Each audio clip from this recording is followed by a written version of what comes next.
પાટણ શહેરમાં 26 નવેમ્બરના રોજ સંવિધાન દિવસની ઉજવણી કરવામાં આવી હતી।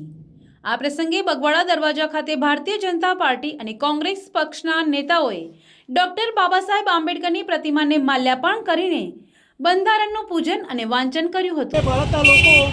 ભારતના લોકો ભારતીય સાર્વભૌમ समाजवादी हिंद संप्रदाय लोकतंत्रात्मक प्रजासत्ताक तरीके स्थापित करवानो तथा આ ઉજવણીમાં ભારતીય જનતા પાર્ટીના અનુસૂચિત જાતિ મોરચાના પ્રદેશ મંત્રી ગંગારામભાઈ સોલંકી, હેતલબેન ઠાકોર, પ્રવીણભાઈ પરમાર તેમજ નગરપાલિકા પ્રમુખ અને કોર્પોરેટરો હાજર રહ્યા હતા। 2 વર્ષ 11 માસ અને 18 દિવસની રાત દિવસના ઉજાગરા કરી અને ભારત વર્ષને આ મહાન ગ્રંથ બંધારણ સુપ્રત કર્યો। એની યાદી રૂપે 1950ની 26મી નવેમ્બર અગાઉની સરકાર એને કાનૂન દિવસ તરીકે ઉજવતી હતી।